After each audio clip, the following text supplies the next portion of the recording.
안녕하세요. 강경민 목사입니다. 오늘은 창세기 17장에서 핵심 메시지를 찾아 떠납니다. 짧은 시간에 챕터 한 장씩을 다루면서 그 핵심 메시지를 찾아가는 것이 쉬운 일은 아닙니다.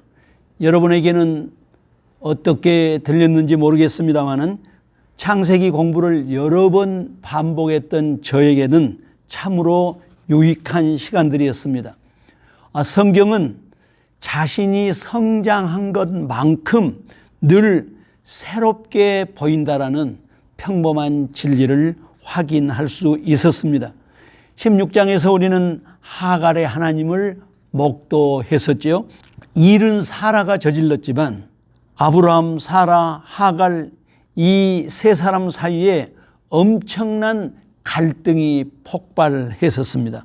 하나님의 개입으로 도망갔던 하갈이 돌아오고 갈등도 잦아들고 이스마엘이 태어난 지 벌써 13년의 세월이 흘렀습니다. 성경은 그 13년 동안 아브라함의 삶에 대해서 침묵합니다. 아브라함은 벌써 99세가 되었습니다. 내 후손을 번성케 하겠다라는 하나님의 약속은 사실 이제는 이스마엘을 통해서 성취될 것으로 믿고 있었습니다. 자, 그러면 사라는 어떻게 될까요? 아브라함이 하나님의 부름을 받고 고향을 떠날 때 사라도 함께 부름을 받고 떠났지 않습니까? 그러니까 언약 당사자는 아브라함만이 아니고 사라도 동일한 부름을 받은 언약 당사자이지 않습니까? 그런데 이스마엘이 언약의 씨가 된다면 사라는 어떻게 될까요? 사라의 억울함 때문이 아니라 애시당초 하나님께서 아브라함에게 하신 그 약속은 사라도 함께 받은 약속이었지요. 따라서 약속의 씨는 반드시 아브라함과 사라의 몸에서 나와야 합니다. 그럼에도 불구하고 비록 하갈의 몸을 통해 나왔지만 이스마엘이 13살이나 되도록 사라에게 아무런 일도 일어나지 않으니까 아브라함은 이스마엘이 나의 상속자로구나 이렇게 생각했고 또 사라 자신도 이미 포기하고 있었던 것 같습니다. 아브라함은 이때 99세였다고 그랬죠. 그때 하나님께서 아브라함에게 갑자기 찾아오신 것입니다. 나는 전능한 하나님이라 너는 내 앞에서 행하여 완전하라. 너는 내 앞에서 행하여 완전하라. 심상치 않지요?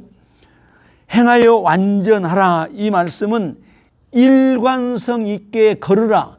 일편단심의 마음을 가지라 그런 뜻을 가지고 있습니다. 이렇게 말씀하신 하나님의 음성을 들으니 당시 아브라함이 좀 흔들렸거나 좀 흐릿한 그런 영적 상태가 아니었을까 그렇게 생각이 되지요.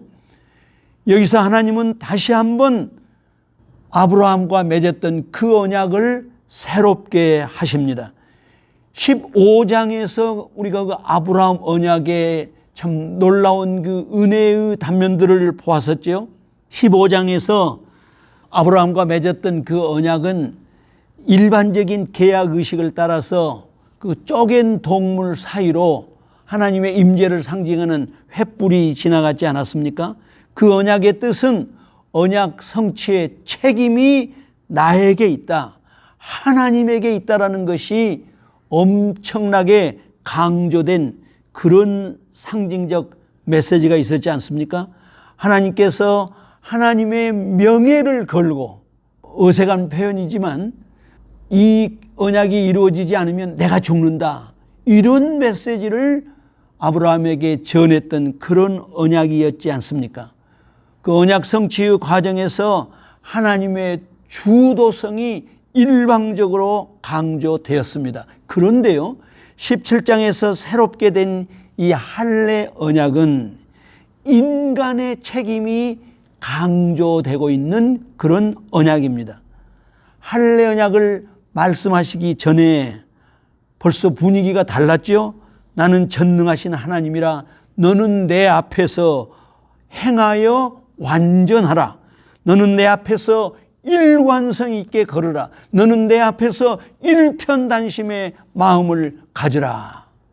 할례 언약에서는 1년 후에 태어날 이삭을 통해 성취될 하나님의 후손들의 그 번영이 좀 더 구체적으로 나타나 있습니다.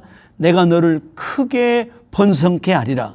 너는 열국의 아비가 되고 사라는 열국의 어미가 되리라.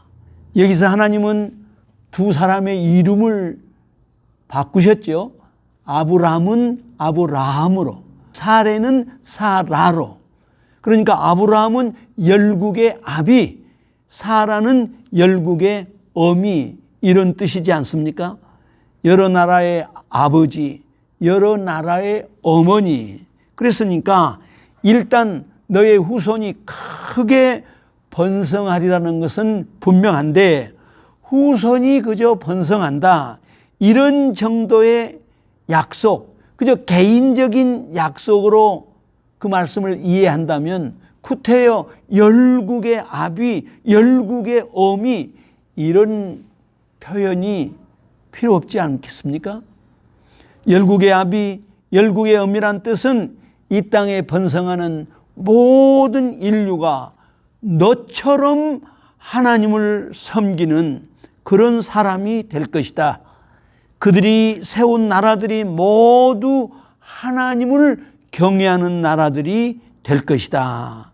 이런 뜻이 내포되어 있는 건 분명하지요. 곧바로 이어지는 창세기 18장 18절에서는 아브라함은 강대한 나라가 되고 천하 만민은 그로 말미암아 복을 받게 될 것이 아니냐, 이렇게 말씀하십니다.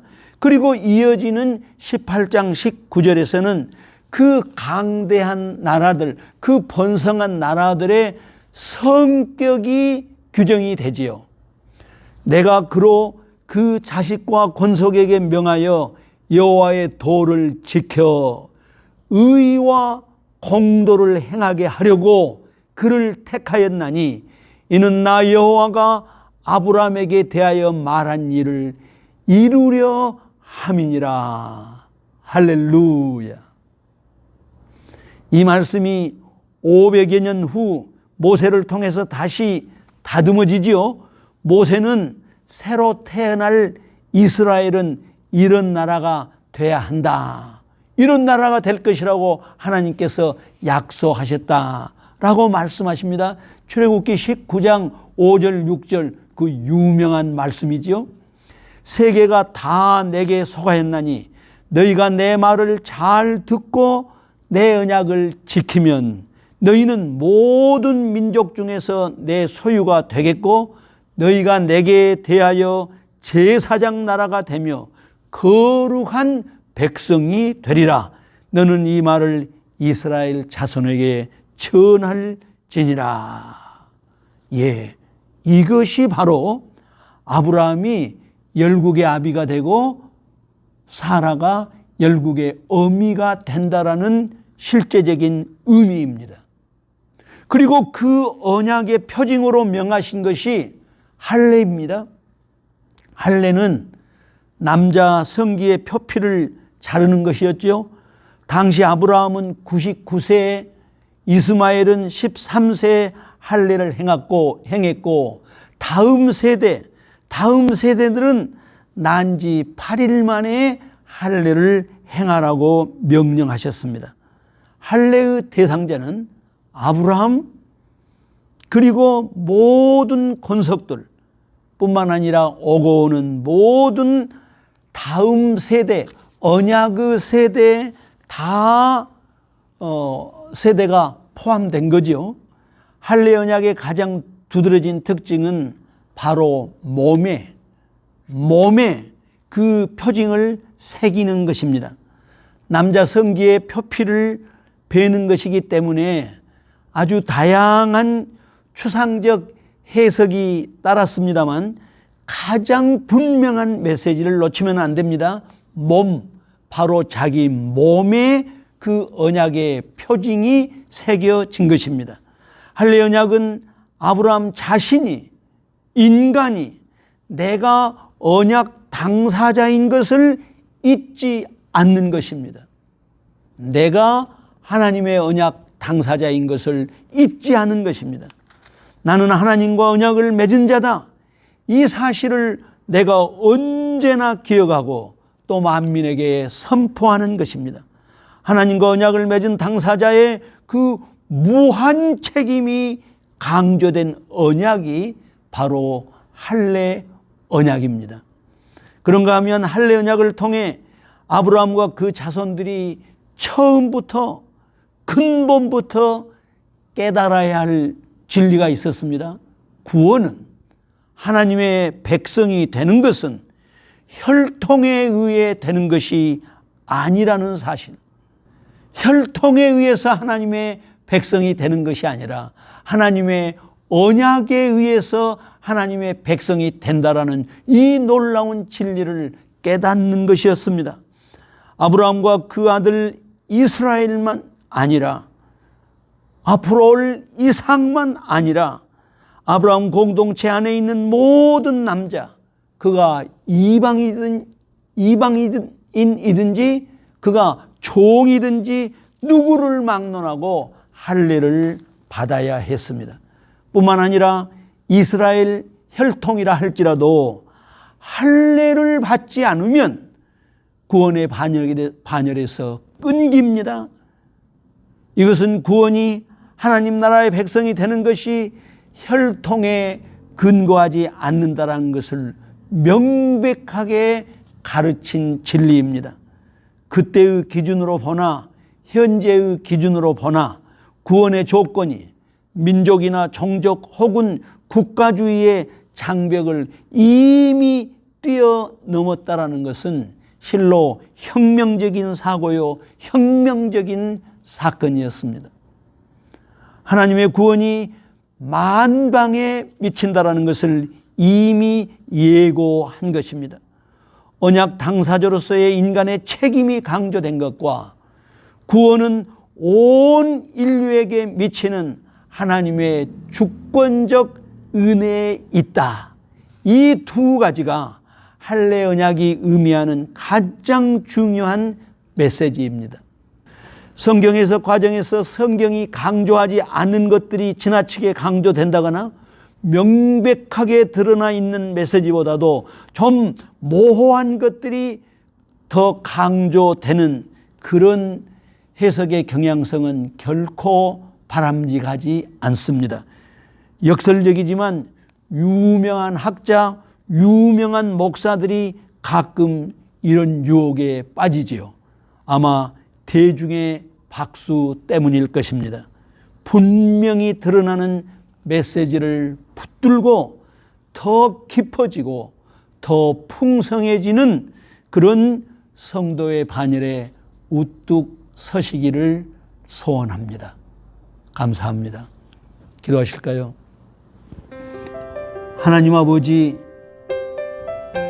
아브라함의 몸에 할례를 행하신 아버지께서 우리가 그 하나님의 놀라운 언약을 반드시 기억할 것을, 내가 바로 하나님의 언약 당사자인 것을 엄숙히 기억할 것을 저희에게 말씀해 주셔서 감사합니다.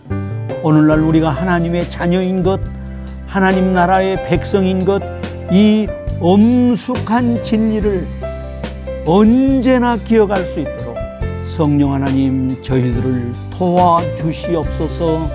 예수님 거룩하신 이름으로 기도하옵나이다. 아멘. 구독, 좋아요, 알람 설정